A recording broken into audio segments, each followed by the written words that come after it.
Oh, goodness. Is it finally time to look at the Final Fantasy VII Remake? No, it's Kingdom Hearts 3. Even though this game started development in 2013, a lot of folks have been waiting for this since the late 2000s. It was the next numbered entry to some, the only games that mattered, but as I learned throughout my Kingdom Hearts marathon back in 2017, these games may not have had a number, but they were full-fledged games in their own way. Now, whether they were good or not is an entirely different thing, but I found a new favorite in Birth by Sleep, the handheld entry for the PSP, and I really enjoyed the fragmentary Patched sampler in the HD collection. A taste of what was to come in Kingdom Hearts 3, likely. Everything else, though... well, I thought 358 Days Over 2 was just bad, even though I thought its story was okay. Every other game ranged from mediocre to passable. It didn't help that starting with Kingdom Hearts 2, I checked out of the story because it just wasn't my thing. Kingdom Hearts transformed from a boy looking for his friends with a magical key to an unnecessarily layered plot where dark forces are trying to ignite a grand Keyblade war utilizing clones, possessions, contingency plans for contingency plans, and time travel. It became so ridiculous and up its ass with complexity that I stopped caring. But I realized that sheer insanity is what a lot of folks love about it. Yeah, at the end of the day, you're controlling a kid who swings a key like a sword and has Donald Duck and Goofy as best buds. And I don't mean to make it sound like I'm undermining those who legitimately find the story interesting. That's fine, more power to you. I'm glad you got something out of it. I just don't think there's much in good storytelling here. But I've learned to accept that, and I'm just here for the gameplay and fan service. Sure enough, that's been the main reason why I was excited for Kingdom Hearts 3. It looked like we were going back to Kingdom Hearts 2 in terms of form, though the whole package looked amazing, and they're bringing Toy Story into the mix, and Monsters, Inc.? Yeah, there's Tangled, Frozen, and Big Hero 6, that's cool, but nothing compared to Buzz Lightyear! The world's greatest superhero, now the world's greatest toy! Okay, seriously, my hand was starting to cramp holding onto that thing. That shit weighs a ton. It was in the back of my mind, though. It was egging me, John, you never got to experience Kingdom Hearts Union Cross, the mobile phone game, and you never got to talk about Kingdom Hearts Back Cover, the hour-long CGI movie that would likely tie into events in Kingdom Hearts 3. I don't care. Although from what I hear, Union Cross is a perfectly fine game, I was just never that interested in it. Especially after the marathon where I got tired of playing canonical side games. It wasn't a traditional Kingdom Hearts experience and I wasn't willing to branch into it. Though shoutouts to my good pal Shade for giving me your special code that unlocks a special Keyblade when you play Union Cross and Kingdom Hearts 3 together. I'll be honest though, I didn't use the Keyblade at all, I'll explain why later, but I appreciate the generosity, Shade. You can find her Twitter here, give her a follow and maybe consider commissioning her for some art. Logically, my indifference to Union Cross would also apply to Back Cover, chronologically set centuries before the first Kingdom Hearts. We got these folks in animal masks, this one lively dude in an organization black coat, talks about prophecies, a master of masters. This is all around the time the first Keyblade War happened, so I figured this is all here to flesh out the lore, and that's cool, but is this all really necessary? Do I really have to watch this to get a better understanding of Kingdom Hearts 3 since I know that game would inevitably tie into this one? The short answer is sort of. I wouldn't call it a must-watch, but before I continue, I guess I got a plot to summarize, and since this is the latest game in the franchise, the spoiler levels are at code level Omega 13. But like my previous Kingdom Hearts videos, I'll give you a timestamp to skip the summary and you can just jump into my thoughts on the gameplay. It's a game years in the making. Let's talk about Kingdom Hearts 3.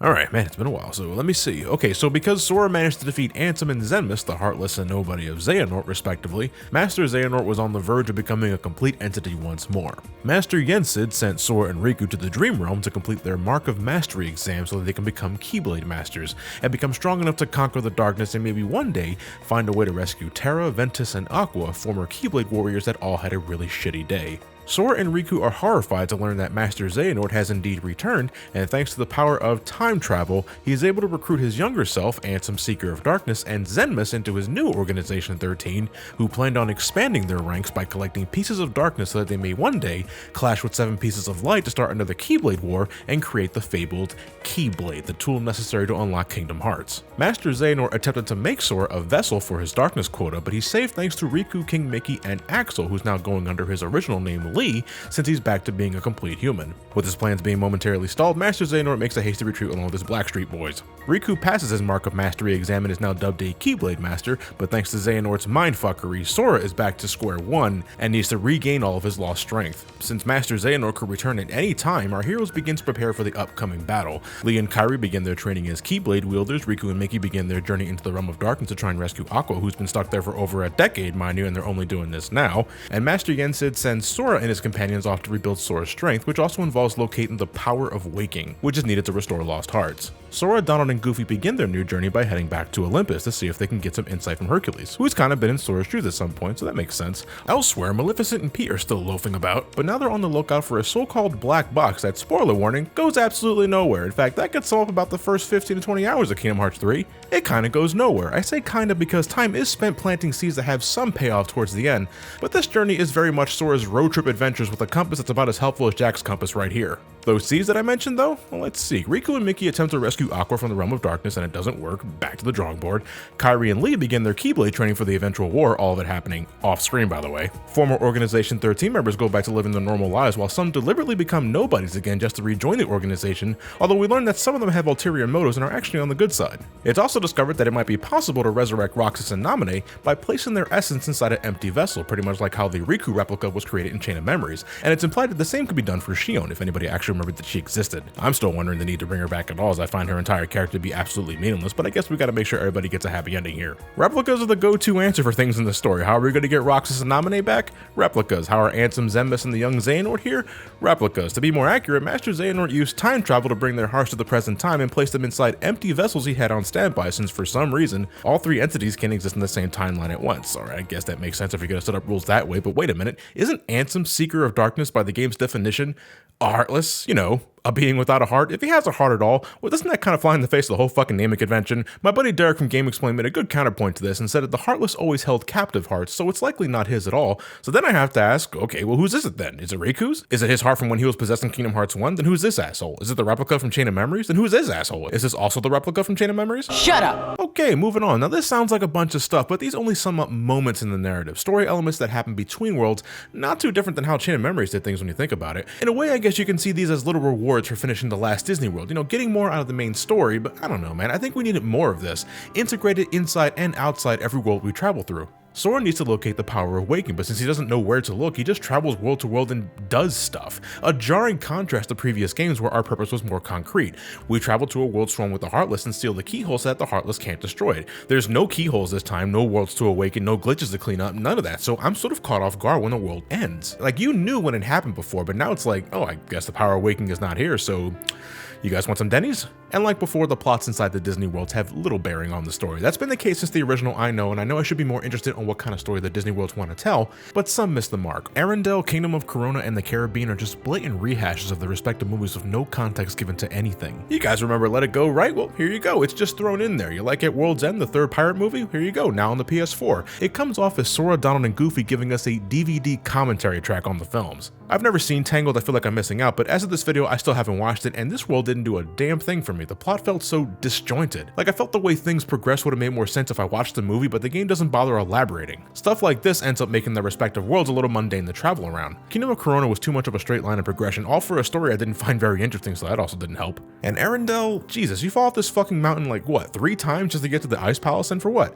To see more of Frozen's greatest hits that I easily could have seen if I just watched the movie. The Caribbean wasn't so bad as a world though. You can sail around the open sea like in Wind Waker or Assassin's Creed, I hear that game brought up a lot, and you can decimate Heartless ships with cannons, a super jump, and homing missiles. It's also pretty fun to explore, though the underwater controls could have used more fine-tuning. Not a fan of how you controlled your ascent and descent. Toy Box, Monsteropolis, and Big Hero 6 all have it a bit better since their stories are completely original, and you know, looking back, I wish every Disney world and every other game did this. Because these worlds are doing their own thing, they don't have to worry about recreating iconic scenes from their movies just for the sake of fan service and thus sacrifice cohesion. I know I play these games for the fan service anyway, but this is just much better for storytelling, I think. These worlds do a much better job integrating the Disney elements into the main plot of Kingdom Hearts 3 without the need to forcibly shoehorn the original characters in instances where they clearly don't fit. Like when you get to the part of the Caribbean where Elizabeth and Will are having their moment, I'm like, damn, Sora and the gang did not benefit from this at all. There's no place for them in this story. It doesn't work. My favorite worlds were indeed Toy Box, Monsteropolis, and Big Hero 6. I think they did a good job using familiar characters and new scenarios that highlighted what I loved about these characters and their worlds the most,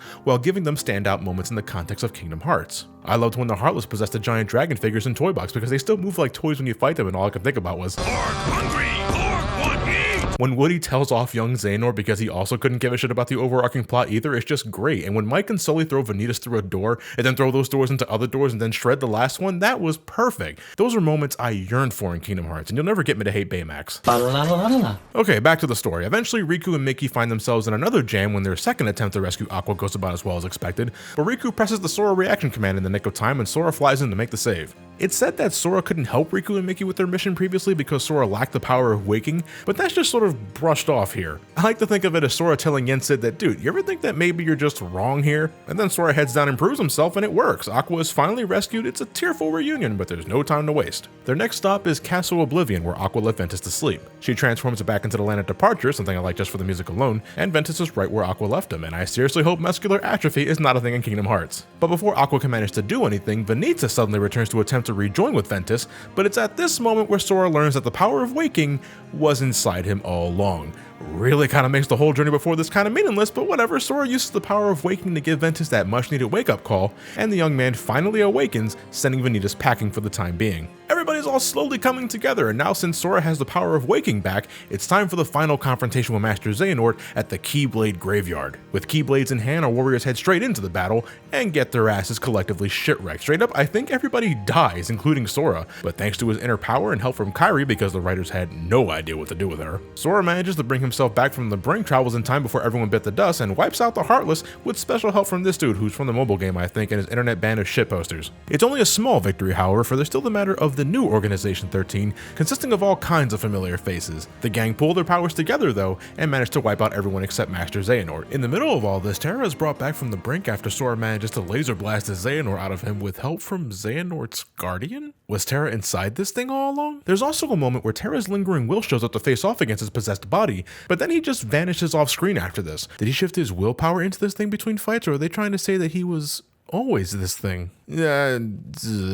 Roxas is suddenly brought back to life thanks to the new vessel made by Vexen, and I guess Roxas sensed the body close by and made the jump, I don't know. But out of nowhere, Xion is suddenly brought back too, and there is no explanation for this shit at all. She is just there. What the fuck? We knew Xion would come back some way or another once they brought the whole vessel thing into the mix, but that's just completely ignored. Here you go, Xion's back. Was she brought here from the past as a potential Xehanort candidate to fulfill the darkness quota? Did Xehanort not play 358 days? Didn't he know that Xion was a good person? Oh my god, this is...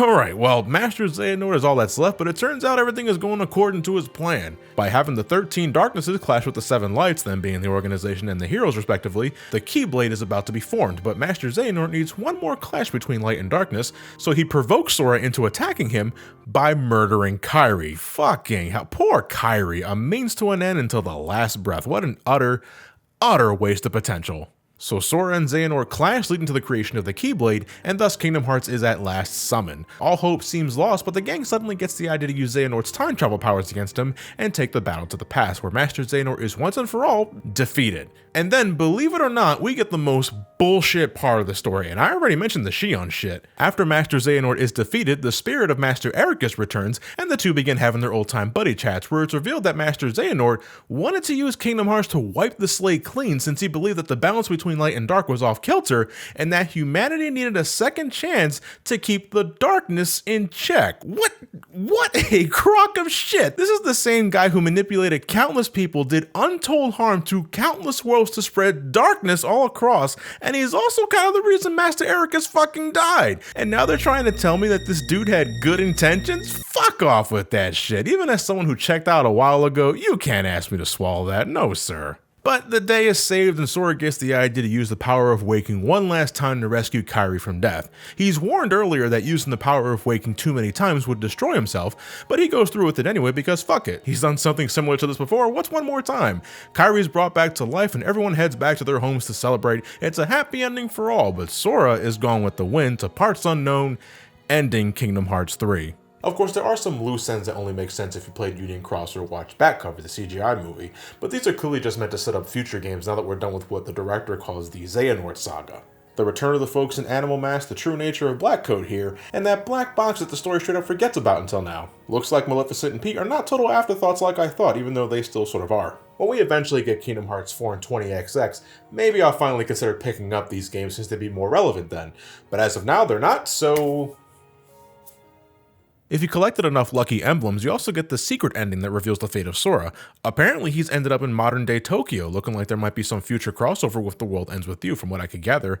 And Riku looks like he's in the same locale, I think, or it could be a different city. I got major Dream Drop Distance vibes looking at this teaser, and let's just say it feels like Tetsuya Nomura is hell-bent on making his vision of Final Fantasy Versus 13 a reality. I don't know, maybe he's bitter about something. But yeah, that's the end. It was alright. Did I think it was a good finale? I guess. For as long as we waited for this entry with how much we spent building up to it with all the other games we played throughout the years, I was sort of expecting something a little more. I guess it can't be helped given the extended time frame. A majority of the adventure doesn't amount to much given the true nature of how Sora rediscovers his power of waking. And when we get to the juicy bits towards the end game, things are unclear, unexplained, underwhelming, and just straight up dumb. The Keyblade War for one thing. We see the results of the previous one with all these Keyblade gravestones acting as a grim reminder. It's a cool visual. And with them building up a second one as a plot device, I was expecting like a grand war where a whole bunch of both Disney and Final Fantasy characters will come together to stop Xehanort and the organization, like the Heartless battle in Kingdom Hearts 2 on a much, much grander scale. But no, it ends up being 13 versus 7. And it's Sora who does most of the work, so all that time spent attempting to build the others as great Keyblade wielders, specifically Kairi and Lee, was a total waste of time. What's more disappointing is the total lack of Final Fantasy characters. Yeah man, none of them come back. No Yuffie, no Aerith, no Cloud, Sephiroth, Tifa, Zack, Vivi, Setzer, Cypher, Squall. That's Leon. Yeah, whatever Squall. We get zero Final Fantasy representation besides some visual references and gummy ships, background elements, and the returning Moogle that runs the synthesis shop. What a total letdown. So we're just gonna ignore Cloud's ongoing struggle with light and darkness? What about the whereabouts of Zack? The tease that Squall might meet with Riona. Something tells me that this game isn't finished and that they're gonna go the Final Fantasy 15 route by releasing additional side stories via DLC. They might even give this game a final mix just for the sake of tradition. And while I would welcome something like that just for the sake of giving us something, their exclusions as of now is so fucking jarring and something I think needed to be addressed day one. I know the Final Fantasy influence has been shrinking since 358, but the numbered entries, the games most folks I feel really care about, you gotta have your Final Fantasy characters. They're part of what makes Kingdom Hearts, you know, Kingdom Hearts. Much like, say, Metal Gear Solid 4, Kingdom Hearts 3 at many times certainly feels like a finale. Not so much for the whole series, but as a chapter in the series. The number of cutscenes are numerous, and some of them are pretty damn long. You can make a sandwich with how lengthy some of them are. A lot of time is spent focusing on concluding numerous story arcs that have been established since day one, with little time spent on catching people up. If this is your first Kingdom Hearts game, good God, I pity you. But it's not all dire, since the game offers some brief summaries on previous events before you can even start a new game, all nicely edited into a nifty visual presentation, unlike Dream Drop Distance, which was just a humongous load of text. I still think it's better to just experience the previous games for yourself for total immersion, but I appreciate the developers wanting to keep newcomers out of the dark. I tell you though, man, Kingdom Hearts may have skipped a generation, but we got a new game on current generation hardware, and this game just knocks it out of the park. It's so weird that the graphical quality is really not too far from the full motion videos in the PlayStation 2 games. Character models and environments are the best the series has ever had, which I know is a given considering the technology, but I feel it must be highlighted anyway. This game looks so good, from combat, the particle effects from casting spells or Keyblade combos, and this game, oh my god, this game is so good with using music from every other previous entry to emphasize what's happening on screen. The hairs on the back of my neck tingled so many times when playing this for the first time, and that to me is fantastic sound design. The soundtrack in its entirety is good stuff all around. It's not my favorite of the franchise, but it's got a healthy amount of variety, tons of impact with its wonderfully sounding orchestra, and just the right dose of nostalgia. I swear to Christ that the Gummy Ship boss battle theme has a snippet from the AVGN theme, and I can't not hear it. It drives me nuts!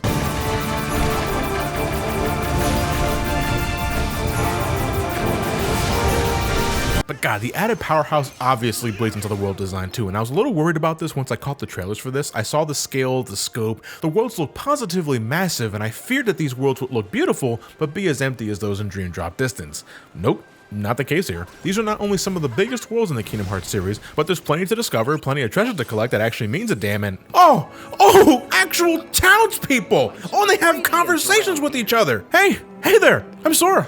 Look at me!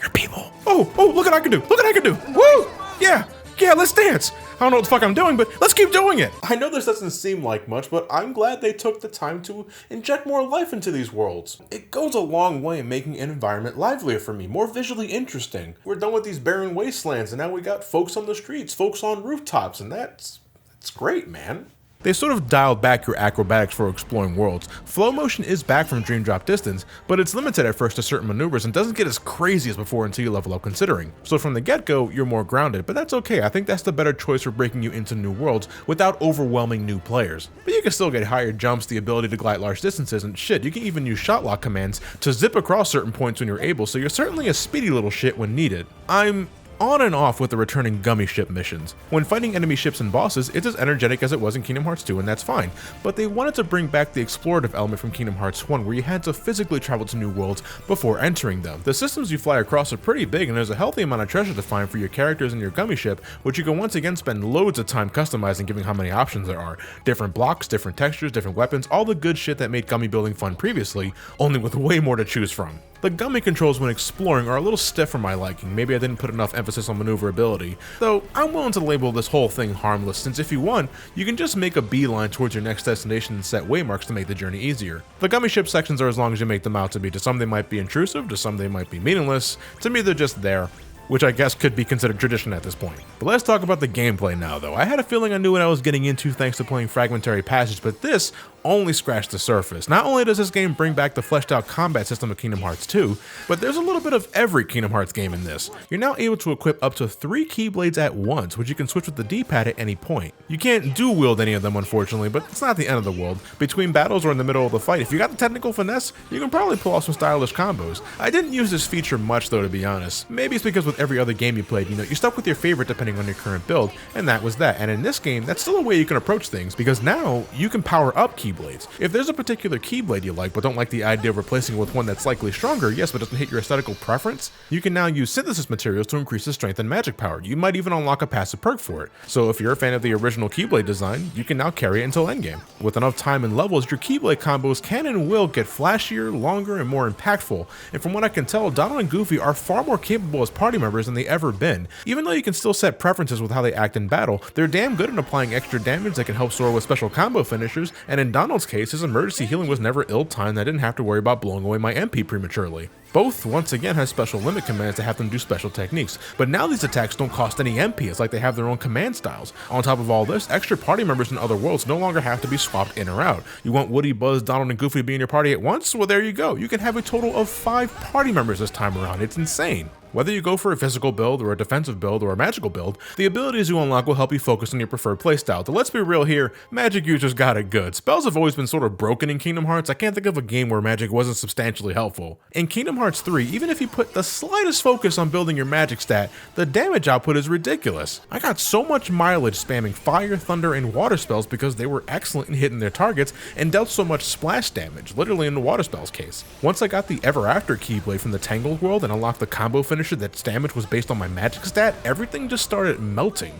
The number of Heartless you encounter at any given time has increased significantly to somewhat counter this, however. It's not uncommon to have over 10 to 15 Heartless spawn at once, and it can be chaotic trying to keep up in early portions of the game. But really folks, this game gives you so many damn options for dealing with them. If you're not using party combinations, you can use form changes where after attacking enough times, you can tap into your Keyblade special ability and change into a different stance. Not too different from the drives in Kingdom Hearts 2, while also sort of reminding me of the command styles from Birth by Sleep. But speaking of that game, shot locks are also back, and you can use those to unleash a charged super attack depending on your Keyblade, of course, or you can use them to zip across large distances to close the gap between you and Heartless, or to travel across worlds in the blink of an eye. If you spam certain magic, you can cast a super strong version of that spell that decimates whatever's in front of you, and eventually you unlock links, which are basically summons. You can call up your Dream Eater from Dream Drop Distance, go for a magical swim with Ariel, or set everything on fire with Simba. They cost a lot of magic, but most of the time the enemies you kill end up dropping mana that refills your magic bar, so you can get right back to your wrecking session with Ralph, although I didn't think it was that great of a summon. Finally, you can call upon these special attractions where you make a quick stop to Disneyland and spawn all sorts of shit. A swinging pirate ship, blistering fast teacups, a water slide, a bumper car fitted with a gun,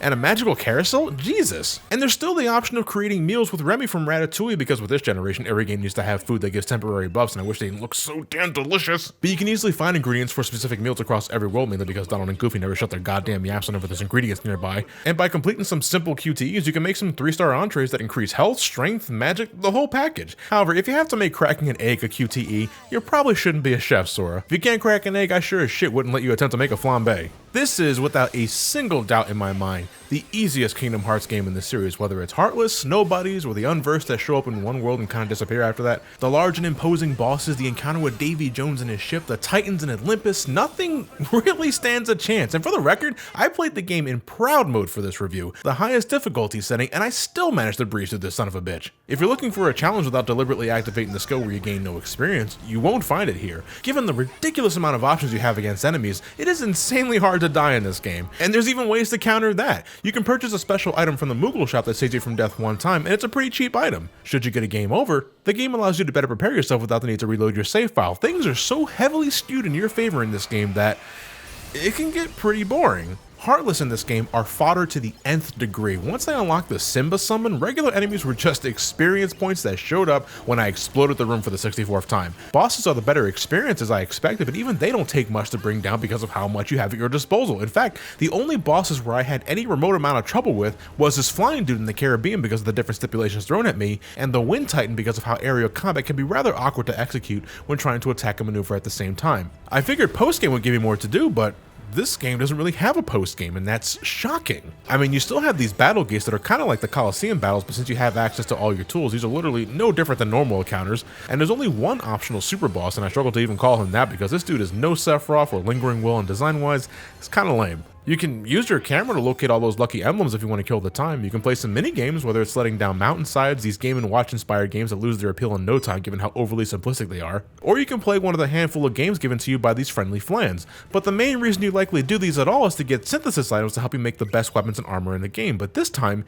you got nothing to use them on. No data rematches, no real Coliseum, no other optional bosses, these are just bragging rights. Ridiculous bragging rights because the ultimate weapon Keyblade is so absurd in this game, but it's a glorified trophy. I hate to say this, but there's something about Kingdom Hearts 3 that feels undercooked, and that's disappointing. I feel the game doesn't give you enough to do with how versatile you can make your character to be, whether it's all the movement upgrades or the overabundance of offensive options at your disposal. Granted, I didn't get overly bored, I quite enjoyed myself actually, but damn, I'd be lying if I said my brain didn't turn off about midway through. If there's a game that I feel could really benefit from a final mix, it's this game, but you know, I wish the package was fantastic as is. I would want it to supplement an already awesome game and not so much fill the gaps. This game is still great, but I'm sorry, Kingdom Hearts 2 Final Mix is still the better and more fulfilling game in my eye. Sure, you may not be able to summon pirate ships and roller coasters on a whim, but I think Kingdom Hearts 2 not only gave you more to do with your combat utility, but it also did a better job challenging you to make it more effective in the heat of the moment, especially against foes like the organization. Assuming you couldn't give a rat's ass about the story, I'd say, you know what, this is probably the best game to start with. The game is a visual spectacle from beginning to end, and if feeling like an unstoppable god with Disney characters by your side is what you want to experience, Kingdom Hearts 3 has got you covered and then some. I mean, damn. For something we've been waiting a long time for, I'd say Kingdom Hearts 3 scores a good grade. At times I feel there's too much emphasis on style over substance, but the game is still fun throughout. But I probably won't revisit it unless it gets much more meat in its bones. Either way, if you've been looking forward to this game like many others, I hope it's everything you want it and then some. From what I read, it's one of the fastest selling games in the franchise, and it's got folks talking for better or worse. So if there's a time to jump in and be a part of that conversation, that time is now. So go ahead, have a good time. There's certainly good times to be had. Well, I got one more video to do before I head into the next marathon, so I'll catch you guys next time. Thank you all for watching, have yourselves a fantastic night, and take care. Oh, fuck. Oh, fuck. Ooh. Shit.